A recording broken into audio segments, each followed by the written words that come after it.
ọmọ Yorùbá àìtètè gbọ́bọ̀ wọ̀gbẹ́ ọ̀bọ ti wá gbé bàbá Tinubu wọ̀gbẹ́ báyìí o. Áyà ìrẹ́nu pé kí ni mo tún sọ bẹ́ẹ̀ ni wàá kódà allegedly wàhálà ńlá ti dé bàbá Tinubu àti Sultan Sokoto báyìí. Ẹ bá mi ka headline yìí torí tá a bá sọ ẹ máa ní wọ́n là ń pa ẹ bá ka headline. Ẹni tó dẹ̀ gbé net media is a well-known, is a national media, not like the dependable media. Only Arnold Puchis Tinubu must be charged for genocide. Ṣé rí pé ó ti ń dojú ẹ̀ báyìí bí mo ṣe ń bá yín sọ̀rọ̀ mo máa play evidence tẹ́ máa gbọ́ o mo kàn ní kí n kà á fún yín ni. Ṣẹ́mẹ́ni tó jẹ́ Arnold fẹ́ dàbí olórí àwọn aṣòfin ní orílẹ̀-èdè Amẹ́ríkà. Ó ní Trump gbọ́dọ̀ sue bàbá Tinubu kó charge wọn sí court ó dẹ̀ gbọ́dọ̀ ṣẹ̀wọ̀n. Can you imagine? Allegedly ni o torí mi rí ni mi mọ̀ bóyá nǹkan tó kọ mo fẹ́ play fún yín n tó sọ mo ti fi hàn yín mo dẹ̀ fi ṣì máa play nǹkan tí wọ́n sọ fún yín. Ọmọ Yorùbá ó ti set àìtètè mólè ó lè mólóko. Mo fẹ́ kẹ́ mọ̀ pé ohun tẹ́ kà yìí there is more to it. Àwọn olórí burúkú àgbààgbà Fúlàní tí wọ́n ti kẹ́tẹ́ káàkiri rí pé tẹ́ bá ṣe ìwádìí àwọn ló máa tú fáwọn tó ṣẹlẹ̀ yìí. Kábíyèsí Elédùmarè ọmọ Yorùbá ó ti ṣẹlẹ̀. Bàbá Tinubu á sọ fún yín ẹ̀yin lẹ gbọ́ wà apálówe asọ́lẹ̀ náà aṣọ OA gbogbo tá bá yín sọ kò sí tẹ̀múlò ńbẹ̀. Now ó ti wá ṣẹlẹ̀ báyìí nísìn tẹ́ bá rántí dáadáa ẹ rí pé late last month Trump ń pààgọ́ fún Nàìjíríà. Ó dẹ̀ sọ ó ní kí bàbá Tinubu ní kíákíá kó tètè fasting ọ̀rọ̀ security àìjẹ́ bẹ́ẹ̀ òun máa wá ràn wọ́n lọ́wọ́ nínú àwọn forest wa gbogbo ibi táwọn Boko Haram tí wọ́n ti ní kámpù sí gbogbo ẹ̀ náà lè máa fi ti yín gbọ́ lẹ́yọ kọ̀ọ̀kan èjèèjì. Nígbà tó lóye Sunny Igboho ń sọ fún wa wípé ẹ jẹ́ ká sowọ́pọ̀ kí ogun àjọ jìjàgbara yìí ká gbára wa kúrò lóko ẹrú because tá bá dá dúró wọn bí gúdùmọ̀ fàdàbò ẹni Fúlàní terrorist pé bóyá oníkálùkù ti dá dúró. Kí lẹ fi ṣeré kò ń ṣe pé àwọn Haúsá ò ní wá sọ́dọ̀ wa mọ́ kódà Fúlàní kan máa wá but ó máa wà documented kí ló wá ṣe nílùú wa kí ló ń wá kí ló wá rà kí ló fẹ́ wá ṣe gbogbo ẹ̀ la máa bí fínífíní pẹ̀lú ìrànlọ́wọ́ ọ̀kan tí mo sọ yìí. Ó máa crime rate á push it down because gbogbo security parastatals wọ́n máa resume iṣẹ́ wọn like they have been doing about 20-30 years ago. Nígbà tó yẹ pé ojú sì wà ló ń kún tọ́pọ̀lọpọ̀ àwọn tó ń jọyàn ológun tó ń jọyàn ọlọ́pàá tó jẹ́ wípé nígbà yẹn ó ń wọ́n tọkàntọkàn wọ́n dẹ̀ ní nǹkan àgbà tí wọ́n fẹ́ fi wọn ọlọ́pàá lọ́wọ́. Tẹ́lẹ̀ kò ń ṣe ní ọ̀pẹ̀sì ló máa ń jọyàn ọlọ́pàá jọyàn army. Àwọn tó bá fẹsẹ̀ kẹta tilẹ̀ pàápàá jùlọ army tó máa pa lójú ogun tá padà sílé tó máa tún jáde nílé. Irú wọn ni wọ́n yàn sí ipò agbára láyé àtijọ́ bí ọba jíjẹ balógun ìlú ààrẹ ọ̀nà kakanfò máyégún ọba aládé àti bẹ́ẹ̀ bẹ́ẹ̀ lọ. Àwọn alágbára ló máa ń di àwọn ipò yìí mú débi pé àwọn agbésùmọ̀mí bí àwọn Fúlàní terrorist á ti ẹ̀ dúpẹ́ pé Nigeria government ti padà gbélé wọn pé terrorist ni wọ́n. No more kò sí pàápàá wọn ní bandit mọ́. Nísìnyí báyìí a gbọ́ allegedly pé òfin ti fààyè gbà láti lè máa address wọn as terrorist. Ilé ẹjọ́ dẹ̀ ti sọ wọ́n ní ẹni tó bá ti mú tó bá wà guilty of kidnapping, terrorizing, anything bẹ́ẹ̀ tó ṣàjọmọ́ nǹkan tí ó tọ́ inú ìlú ọ ní ẹjọ́ kú ní lẹ́sẹ̀kẹsẹ̀. Kò ṣe tán máa fi oṣù mẹ́ta, ọdún méjì, ọdún mẹ́ta fi fa case so that káwọn èèyàn lè gbàgbé kọ́ lè fẹ́ nìyẹn lẹ̀. Wọ́n lélẹ̀ láàrin ijọ́ méjì ijọ́ mẹ́ta evidence bá ti wà. Kò dẹ̀ sí godfatherism, kò sí godmotherism táwọn kan ń ṣe nínú Nàìjíríà tàbí sọ pé àṣẹ mọ́. A tún ti rí àwọn èèyàn wa kọ̀ọ̀kan nínú Yorùbá nation yìí náà tó yẹ pé wọ́n fẹ́ sọ àwọn ọdún lọ́hùn mú àwa ọmọ Yorùbá lọ́wọ́. Ṣùgbọ́n láwọn fọwọ́ tọ́ wọn lọ́kàn bọ́ ṣe wà lọ́mọdé lọ́wọ́ àgbàlagbà, bọ́ ṣe wà lóbìnrin lọ́wọ́ lọ́kùnrin, bọ́ ṣe wà náà tó wà ní system náà lọ ṣe wà náà ẹ̀yin tẹ́ ń wò wá. Ọmọ Yorùbá ẹ ká jára wa, ẹ já lọ dira káì, ẹ já lọ dira. Ẹ má ẹ ká dáadáa bàbá Tinubu nìkan, torí tá bá dáadáa wọn army DSS wọn á kọ̀ pa gbogbo wa tán. Yes, bí n ṣe sọ reality ni mo ń sọ, reality ni. Ẹ jẹ́ ká jára wa.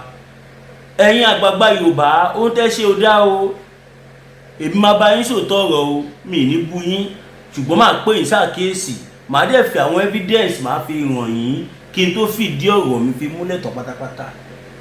Ẹ jẹ́ máa bẹ́ tó bọ̀. Ẹ ká bẹ̀rẹ̀ sí ní máa kọ sí comment section channel Masbi TV YouTube Masbi TV. Ẹ ká bẹ̀rẹ̀ sí ní máa comment abẹ́ comment section wa wípé what we want is total freedom. Release Olóyè Sunday Igboho. Free Olóyè Sunday Igboho.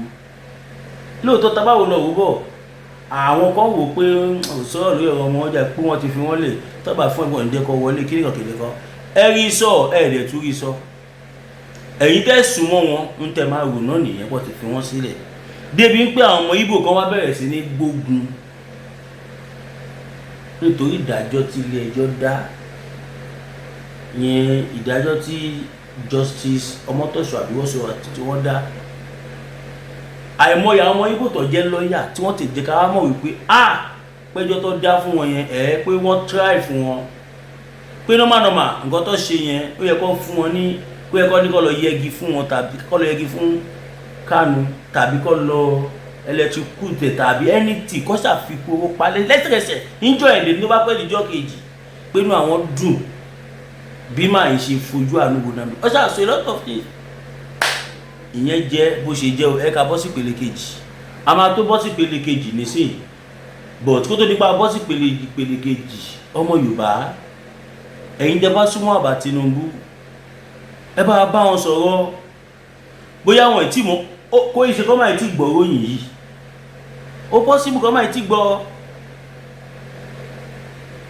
pé wọ́n fẹ́ charge wọn sí court, wọ́n fẹ́ rán wọn lẹ́wọ̀n torí pé àwọn ni wọ́n allow Christian genocide, which is not true because àwọn terrorists wọ́n ti wà kó tó di pé bàbá Tinubu débẹ̀. Ọdẹ tí wàá débẹ̀ tán nísìnyí ó jẹ́ káwọn fún ara wọn kọ́ mójútó torí pé a sọ fún wọn kó tó débẹ̀. À ń pariwo fún wọn pé kò kí ń ṣe òṣèlú ló kọlẹ̀ Yorùbá kù, kò dẹ̀ kí ń ṣe president ló kọ́. Ohun tó kàn wá kù nísìnyí ni pé kí gbogbo àwa ọmọ Yorùbá ká jókòó ká ṣe àpérò tó nítumọ̀, ká jẹ́ kí bàbá Tinubu mọ̀ nǹkan ta fẹ́ lélẹ̀ yìí, àfẹ́dá dúró ni, ẹ fi wálẹ̀ ká máa lọ, ẹ fún wa security, ẹ ṣe gbá ẹ ṣàwó. Níbi tí Nàìjíríà délé ní ìwọ tó bá dira ikú pa ẹ́ bọ́ ṣe àwọn èèyàn bí ìgbìn just like that, kò jẹ́ kí wọ́n lè máa he ọmọ Yorùbá bẹ́ẹ̀ yẹn. Tí bá ọmọ Yorùbá tọ́kọ́ mú bí ìgbà tí yàn bá mú gbìn tí ó lùlúwa tí ó lẹ́ni tó máa bẹ̀ àbí kọ̀ọ̀kan bẹ́ẹ̀ kò dá tó nílẹ̀ Yorùbá. Ọmọ Yorùbá ni wà torí gbogbo àwọn nǹkan yìí táwọn bàbá ńlá bàbá wa tó filẹ̀ fún wa táwọn dé jàǹfààní èdè ní torí wọ́n mọ̀ wí àwọn olórí burúkú Fúlàní àtàwọn ọ̀gá wọn tó rán wọn níṣẹ́ ọmọ wípé tá bá ṣì wà nínú ìṣẹ̀ṣe tá bá ṣì wà pẹ̀lú àṣà àti ṣe ilẹ̀ Yorùbá gbogbo nǹkan ogun táwọn ní tọ́ ìní níwájú ọmọ Yorùbá bẹ́ẹ̀ ni ọmọ pé tọ́ ìní òun ló ṣe lọ gbọ́n àyíníkí àyínípadà fún wa tó fi wọ́n àwọn kan sáàárín wa láti máa sọ ọ̀pọ̀lọpọ̀ ọmọ Yorùbá di mùsùlùmí kó máa kẹ̀yìn sí ṣẹ̀ṣe kó máa rí ṣẹ̀ṣe bí nǹkan burúkú kó máa rí Islam àti Christianity kó máa rí bí saviour wọn which is not true. Kò sóòótọ́ kankan bẹ́ẹ̀. Àsìkò táwa ẹni tí kidnapper jíyàn gbé vice bible wo ló lè kà tó bá ìbọn fún ẹ tí ó lè wọlé sọ fún mi sì ká gbọ́. Súrátù wo ló fẹ́ kà Quran ìbò ló fẹ́ kà ní Quran tí Fúlàní afẹ́ jí ẹgbẹ́ tó máa gbé ẹ tì tí wàá wó lẹ̀lẹ̀ tó yẹ pé káwọn 1 million kọ́ fẹ́ gbé ẹ wọn ò ní rí ẹ gbé àgbétì là ń pè nílẹ̀ Yorùbá ẹgbẹ́ kan táwọn àgbà sọ ni kẹgbọ́n tó sọ ni wọ́n ní àgbéjùlẹ̀ là ń gbégi eléra tó bá sáré bẹ́ẹ̀ lugi tó sáré fẹ́ gbé tó mọ̀ pé ìjà ló gbogbo ẹ̀ ló wà lára gi ẹ̀ kọ́lọ̀ tó wá fẹ́ mú ẹ̀ kó má tó wá wọṣọ you are gone like seriously you are gone kó tó di pa máa bọ́ sí ìpele kejì mo bẹ̀ yín nítorí Ọlọ́run ẹ share fídíò ẹ comment ẹ like ẹ subscribe ẹ fún wa super sticker ẹ fún wa super chat ẹ support wa financially God bless you all now ẹ jà sáré dókè ọ̀hún. Olúsadé ní pẹran abawọ tọlẹtọlẹ lọ́jọ́ tí iná bá fojú komi ní dákẹ́ ariwo ọ̀sẹ̀sẹ̀rẹ̀ ò gbọ́dọ̀ tẹlẹ̀ bí ògòǹgò bó bá rìn bí ògòǹgò sísẹ́ lẹ́sẹ̀ rẹ̀ ó sẹ́ ẹ̀yọ̀ ìkọlà ló lórí ẹ̀yọ̀ olóyè máyégún aníkúlápó wọ̀lú jìgànjìgàn bí ẹkùn akọrabata òkúta baba aláwo tó ń dífá bí ẹni wẹjú gbogbo ayé bá gbóná lalala bí iná ajere táwọn ìyá mi bá mi ayé ọmọ ènìyàn jìgìjìgì tètè máa bọ̀ wá sọ́dọ̀ ọmọ oníṣẹ́ olúfẹ̀ olóyè máyégún aníkúlápó oṣù òórùn sùmọ̀lú ló lé ọkiri ojú oorun ogun àmúbọ̀n rere ní tiẹ̀ ní ìdí àìrọ́mọ bí lọ́mọ aráyé fi dì ọ́ ogun gbèsè láyé fi kẹ́ ìwọ ni tàbí àmì ìkórìíra ní bẹ lára rẹ àìsàn ọjọ́ pípẹ́ ogun ìdílé àti bẹ́ẹ̀ bẹ́ẹ̀ lọ tètè gbéra ńlẹ̀ kó dìde kàn sí olóyè máyégún aníkúlápó gbogbo ara kìkì oògùn abániyẹ̀ràwọ̀ ẹni wò abólórí bẹ̀rí fún ẹ̀kúnrẹ́rẹ́ àlàyé tàbí àyẹ̀wò nípa ogun tó ń ja ayé rẹ pè sórí nọ́mbà yìí 08023940939 08023940939 ìjì kìí jà kó gbé odó lọ ìjì kìí jà kó gbé ọlọ́lọ́ a kìí borí olóńgbò ní mògún ìwọ ló rẹ̀ yọ̀ tá rẹ ló kọ lọ́wọ́. ẹ káàbọ̀ padà ẹ̀yin ènìyàn wa nọ́mbà bàbá máyégún nìyẹn ẹ̀yin tẹ́ bá fẹ́ dira ẹ fẹ́ tẹfá ẹ fẹ́ ṣẹfá ẹ fẹ́ fìdẹ̀gbẹ́ lélẹ̀ ẹ fẹ́ bọ ẹgbẹ́ ẹ fẹ́ ṣògùn tajà ẹ fẹ́ ṣàwọ́rò afàìrò iṣẹ́ ajé iṣẹ́ àánú tó gbóná áhùn tó wà normal tí ò ṣètò lu pátì o àṣírí bíbò tó yẹ pé normal ẹ pè wọ́n tàbí ẹni tó bá fẹ́ gbà àwọn ìgbélú bóyá wà lamẹ́ríkà wà ní Canada wà fẹ́ gbà àwọn ìgbélú tàbí olórí ọkọ olórí aya ẹ pé láàwọlá ẹ pé bàbá máyégún ń táwọn wá ṣe láyé tiwọn nìyẹn torí pé kí ni wọ́n máa ń sọ mi rí wọn rí ṣùgbọ́n àbáyé ṣe gudugudu méjì wọ́n ṣe yàyà mẹ́fà ó tẹ̀jú tó àsìkò tá a wà táwọn ọmọ Yorùbá ta nídìí láti dira àwọn ọmọ Yorùbá tó bá wà Nàìjíríà anyway Nàìjíríà lè nìyí tí ó dẹ̀ dira wọ́n ti pa káwọn bí ẹ̀kọ́ lọ gbé òkú ẹ̀ tàbí kí wọ́n lọ gbé tó bá kù kọ́ lọ bù mọ́lẹ̀ lókù now ẹ jẹ́ ká tún sáré dé òkè ọ̀hún. bitter tea ẹkùn tí ń wọ̀yá àjà pẹ̀lú àwọn kíndìnrín tó ní stone nínú ìyẹn kidney stone yóò mẹ́ẹ̀tì ẹ̀ tẹ́sí yádànù nínú àgọ́ ara yín òun kan náà ló ṣiṣẹ́ fún liver ìyẹn àìsàn jẹ̀dọ̀jẹ̀dọ̀ a sì tún máa ṣiṣẹ́ fún heart ìyẹn ìṣòro àìlèmí sókè sódò dáadáa láàólà bitter tea ló tún ṣiṣẹ́ fún ìfúnpá gíga ìyẹn high blood pressure bákan náà gbogbo ẹ̀yin tẹ́ ẹ bá ní ìṣòro ìsétọ̀ tí a mọ̀ sí prostate cancer gbogbo àwọn àìsàn tá a là kalẹ̀ yìí pátápátá òun ni láàólà abá bitter tea yóò bá wà yá àjà ìṣòro ara ríro ńkọ́ láàólà bitter tea òun ni kẹ́ ẹ gbẹlura láti wá rí egbòogi láàólà bitter tea rà àbí tẹ́ ẹ bá fẹ́ mọ ibi tí wọ́n tẹ̀dó sí ẹ mẹ́sẹ̀gì wọn lórí àwọn whatsapp numbers yìí +447-4245-27137 àbí àwọn Nigeria numbers yìí 08033194355 tàbí 08026 080265000 kò bára rí ẹ̀rí inú ẹ̀jẹ̀ ti kàn jẹ̀gbọ̀n lọ́wọ́ WAHALA bitter tea gbẹ̀lura kò rí yàtọ̀ bẹ̀. ẹ tún káàbọ̀ lẹ́ẹ̀kan sẹ́yìn yan wa nọ́mbà WAHALA bitter tea nìyẹn ìwọ tí nǹkan ọmọkùnrin bá ṣe dáadáa prostate cancer arthritis liver problem anything tó jẹ́ tó wà tí tradomedical tó wà medically ẹ pè wọ́n gbìyànjú that is not about that. Now ọmọ Yorùbá ìpele tá a fẹ́ bọ́ sí nísìnyí ó lágbára gan. Now ẹ wo headline yẹn ó dá mi lójú pé gbogbo ara ti rí headline yẹn wọ́n ní Arnold pushes Tinubu must be charged for genocide. You know what that means? Ṣé wọ́n tó mí ṣá? Ṣé wọ́n tó mí? Now ẹ jọ̀ọ́ ẹ̀yin tó bá yé tẹ nǹkan tó túmọ̀ sí ẹ máa kọ sí comment section. Now ẹ ká sáré gbọ́ nǹkan tó ká gbọ́ díẹ̀ nǹkan tí wọ́n sọ. Torí pé mi ò fẹ́ play ẹ̀kọ́ tẹ́lẹ̀ mo fẹ́ kí n sẹ́ẹ̀lẹ̀ fáwọn tó bá nídìí ẹ̀ tó wà ní fans group mi ẹ̀ láǹfààní àti rí tàbí kí ok màá fi link ẹ̀ sí comment section mi kẹlẹ́ wò ń bẹ̀.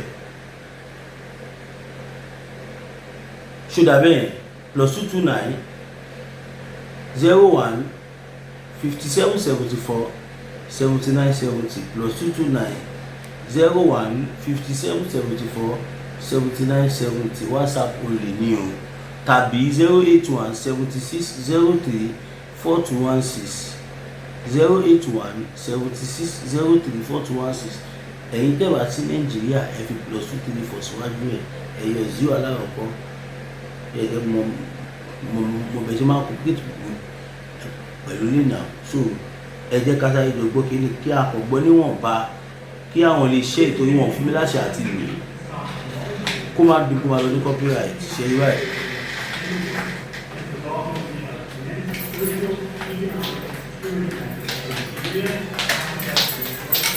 ṣùgbọ́n tí rí báyìí.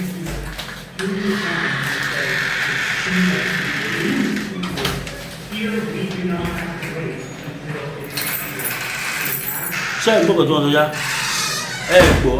The urgency is very important. You can see the man was emphasizing during the hearing by the US Congress on the security situation and the persecution of Christians in Nigeria.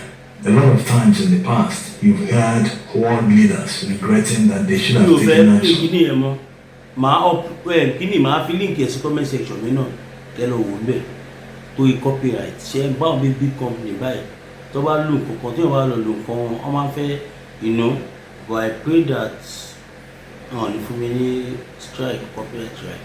Now ẹ jẹ́ bẹ̀rẹ̀ sí ní play àwọn fídíò kọ̀ọ̀kan fún yín èyí náà ẹ̀wò ìtìjú gbáà ni kó máa sọ pé wọ́n fẹ́ charge Tinubu sí court wọ́n fẹ́ lọ nǹkan tó kúra wọn sí nìyẹn àdìsọ́ngbà ni ẹ jẹ́ kó ní kálukú máa bá tiẹ̀ lọ nǹkan kò sẹ́ni tó lí sí ìtukọ̀ tí à ń sọ ń gbà ẹ̀ wọ́n rí wa gẹ́gẹ́ bí ẹni tí ò mọ tó ń sọ ṣùgbọ́n adúpẹ́ lọ́wọ́ Ọlọ́run pé lè ní ojú everybody ti wá là báyìí ẹ ká bẹ̀rẹ̀ láti ibi báyìí náà.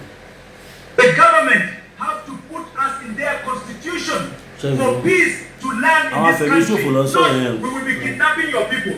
We are not joking. If you like, call on the US to help you people. We have our camp everywhere in this country. The government cannot do anything about it. We had the government. President Tinubu, the master of Takia.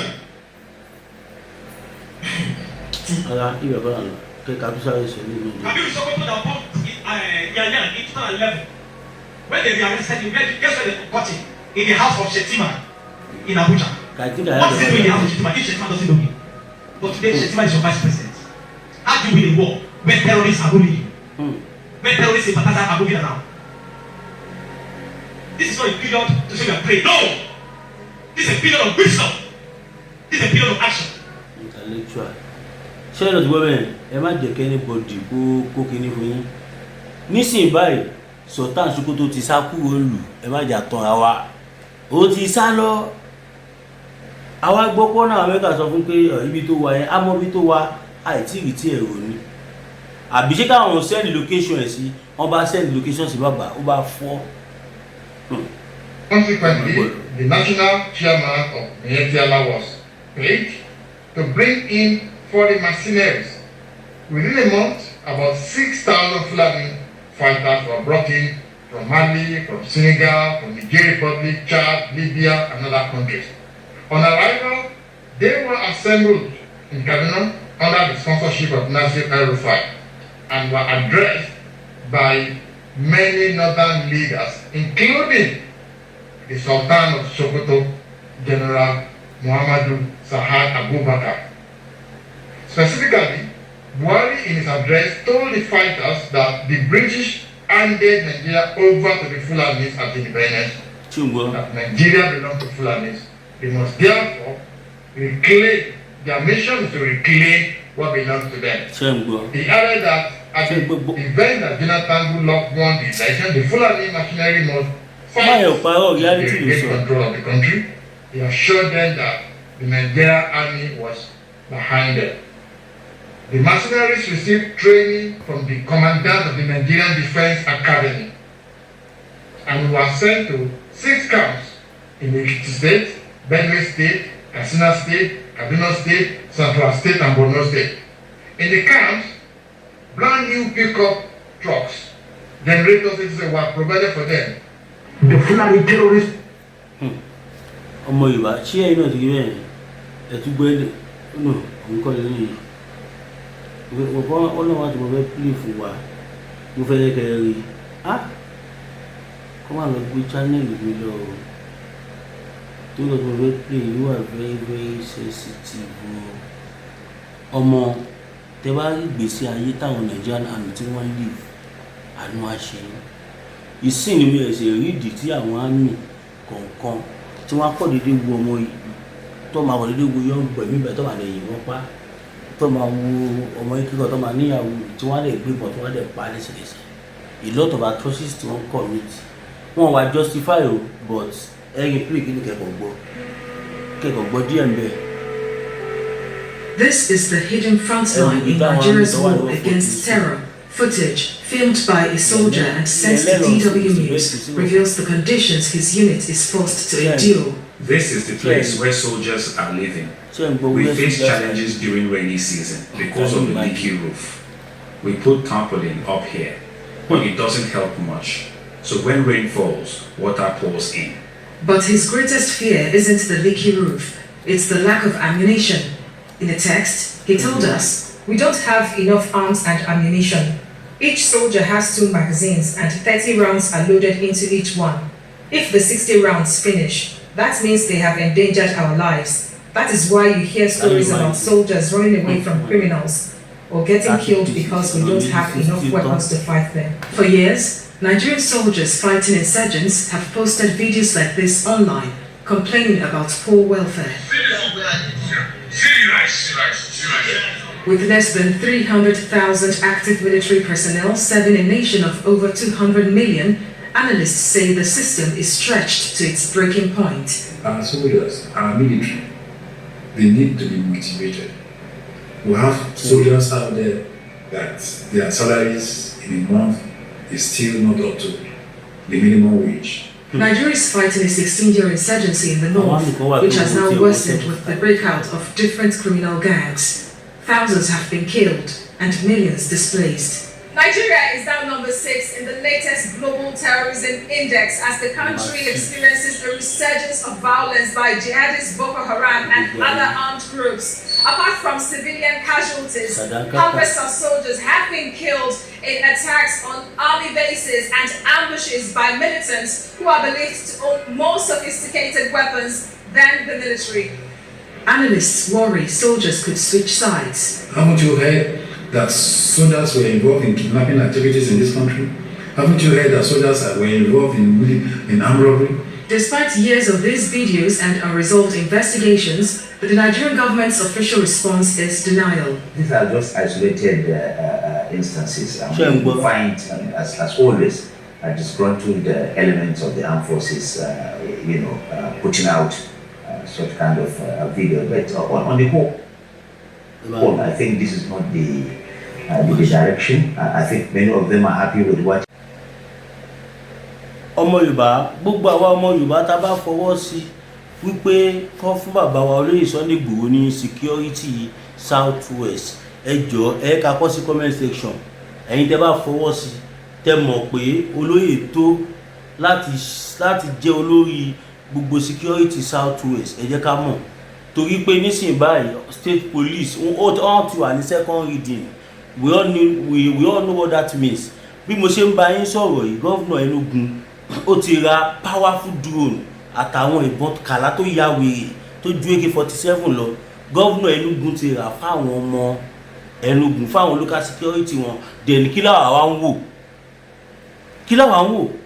Wọ́n ti ra drone, wọ́n ti ra patrol van, wọ́n ti ra Helios, kódà wọ́n ti ra àwọn ìbọn tó yẹ pé Boko Haram kẹ̀ kò ní dáwó Fúlàní terrorist. AK làwọn gbé dání. Ìbọn tí Enugu state governor tó rà fáwọn local security kò kí ń ṣẹgbẹ́ AK-47 lọ́nà 1 million. Ohun tó jẹ́ pé tó bá sọ̀rọ̀ gbìm kò ní dùn bí tẹ́tí yín o. Ọ̀dọ̀ ẹ tó lọ bá ọ̀dọ̀ ẹ ló ti máa dún gbìm. Ó lè pa èèyàn bíi 70 papọ̀ tó bá tó tẹ̀lé ra wọn.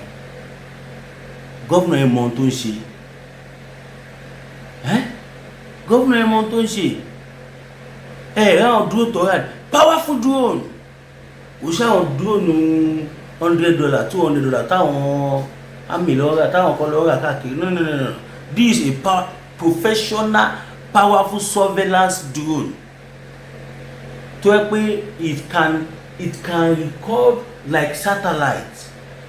For example, sí tó bá lọ ṣe ní Ìbàdàn, ó lè cover Ògùn, Ọ̀yọ́ àti Èkó.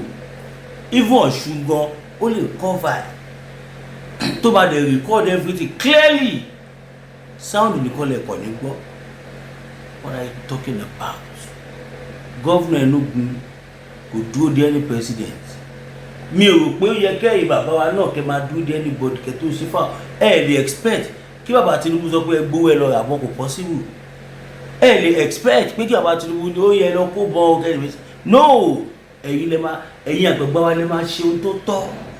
Ọlọ́run dẹ̀ ṣe ẹ láwọn ọmọ tó yẹ pé wọ́n ṣe gbẹ́kẹ̀lé. Ẹ lọ wo general Sàbújá ó kó èké rìn ni.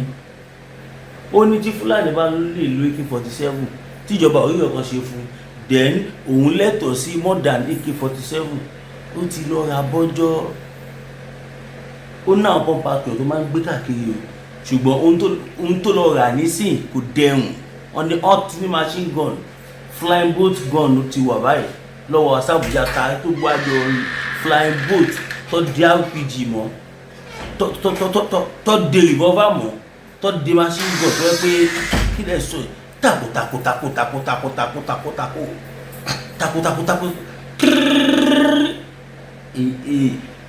Fúlàní terrorist bíi 1000 ti kú. Just boom. Terrorist bíi 1000 ti dágbére fọ́lọ́run. Ẹ̀yin bàbá wa nílẹ̀ Yorùbá, owó wà nílẹ̀ Yorùbá, ẹ lè rà jù bẹ́ẹ̀ lọ. Kò tí ì pọ̀ jù táwọn vigilante bá ń gbé AK-47. Kò tí ì pọ̀ jù tí àwọn Àgbẹ̀kọ̀yà tó bá ń gbé machine gun. Yes, àwọn hunter association kò tí ì pọ̀ jù táwọn náà bá ń lo AK-47. Ṣèbẹ́ yìí náà rí mọ́tò kan tí wọ́n ní kọjá lọ tó tàbọn tó dànù ilé nínú ẹ̀. Àti ìdúpẹ́ pàwọn àmì ti padà mú mọ́tò yẹn nígbà tó ṣí mọ́tò yẹn. Gbẹ́ ni mo mọ̀ pé nǹkan ti wà nílùú yìí. Millions of AK-47 pieces, millions of live ammunition tí wọ́n ti yìn. Dẹ́wà yẹn lóhùn mọ́ ọkọ̀ pa ẹ̀ o, wọ́n ṣe kéde kan o, dírẹ́bà lòun ohun mọ́kọ́ tó wà nínú ẹ̀ o, kéde kẹ̀kẹ́. Ọmọ Yorùbá ẹ̀ka jára wa. Ẹ̀yin bàbá wa ẹ kó àwọn ọmọ yín jọ dira fún wọn kẹ́ra bọ́ gidi fún wọn. Ìbọn tá rẹ̀ dá chácháchá tí ò ń ṣe ìbọn tó máa jam no tó ṣe tẹ́ bá ṣe pa tó bá ṣe pù yẹn kọ́ tá rẹ̀ dá àti tó gbẹ tó ẹkú tó bá ń sọ̀rọ̀ gan-an ìbọn ẹgbẹ́ máa ṣàdúrà fẹ́ tó yìn takutakutakutakutakutakutakutakutakuta